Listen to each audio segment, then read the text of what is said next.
The opening sequence of this music video, shot in a psychologist's office, puts us on notice that we should not be expecting Smith's usual light-hearted fare.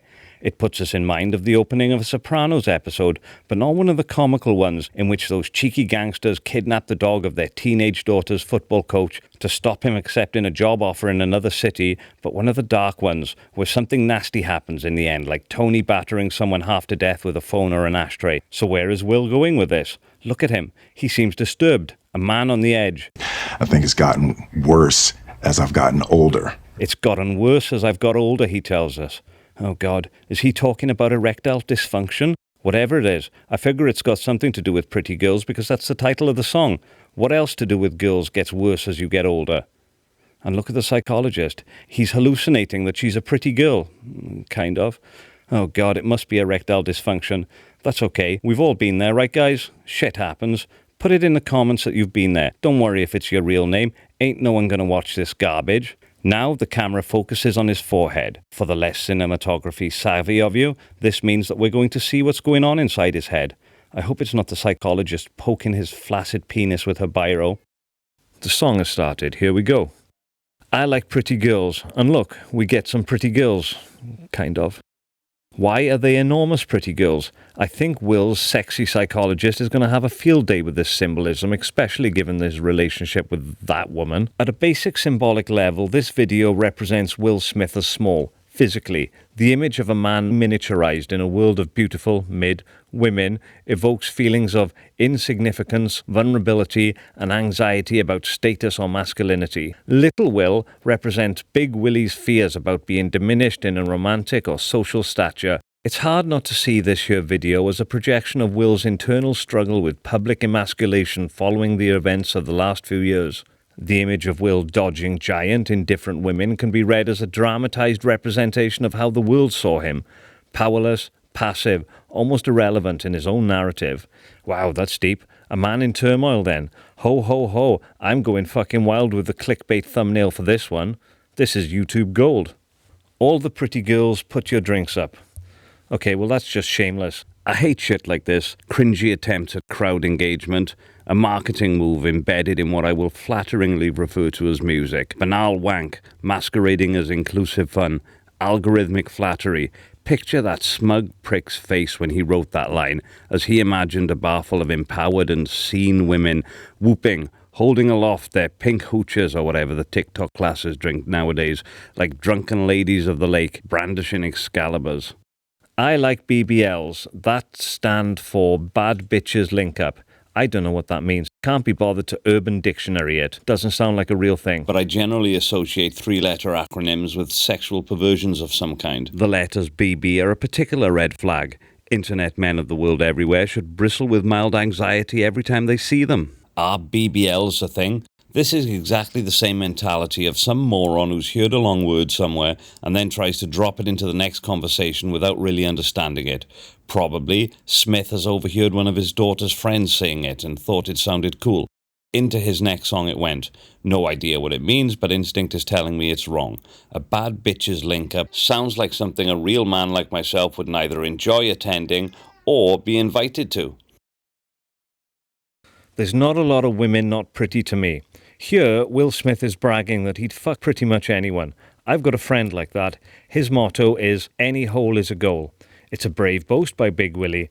I'm not particularly fussy. Hell, I can't afford to be. However, you won't catch me claiming that there aren't too many women I wouldn't fuck. There's a couple in this video. She pretty to me, ain't talking about the pretty you see, but the pretty you be. It's one of those songs, some One Direction bullshit. Vanilla, chocolate, strawberry, lemon, alright, fuck it, I like women. Okay, so lemon and women doesn't even rhyme, but disregarding that, I don't understand this. I can guess what vanilla and chocolate mean. Is lemon Chinese? Is that racialist? What the fuck is a strawberry? Strawberries are red. Who's red? Indians? Communists? We strive for inclusivity and in no way condone racism. There's the psychologist again. Honestly, this has got to be one of the worst framing devices ever. Why would someone feel the need to go to a psychologist because they like pretty girls? unless they lived on planet Gay. It's not like this preference seems to be causing Will a problem. He's generally respectful. He doesn't claim to be harboring violent impulses towards pretty girls. The correct response of any psychologist confronted by somebody whining that they like pretty girls is, yeah, you and everyone else, mate. It's such a mundane admission that he may as well be telling her that his favourite colour is purple or how he does enjoy a good pizza. Don't waste mental health resources. If you like strangling pretty girls, my layman's advice would be to contact a professional, by all means, sooner rather than later. But don't be bothering them with this shit. Well, that's over. On the face of it, the song isn't too bad. I've heard far worse. I've heard far worse from Will Smith himself. I don't know why everybody is having a fit.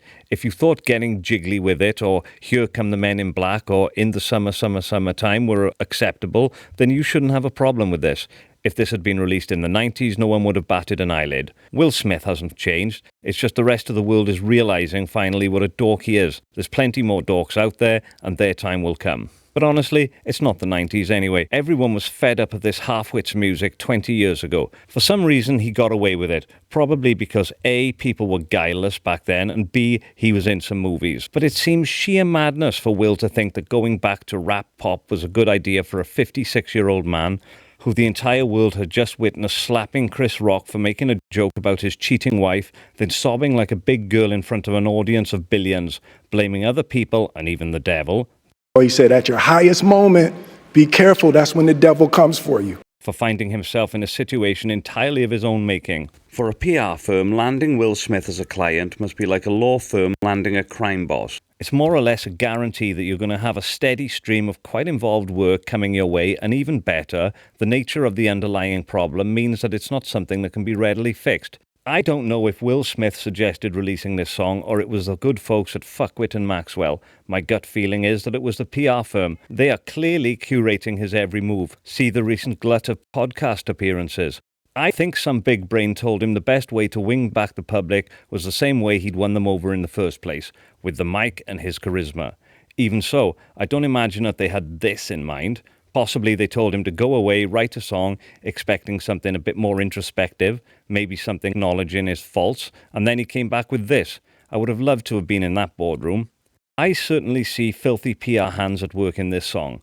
Jokes aside, Ain't Too Many Girls Who Ain't Pretty to Me line screams that it was written by a PR intern worried that a song about liking pretty girls doesn't really pander to a wide female audience, beyond the pretty ones, obviously.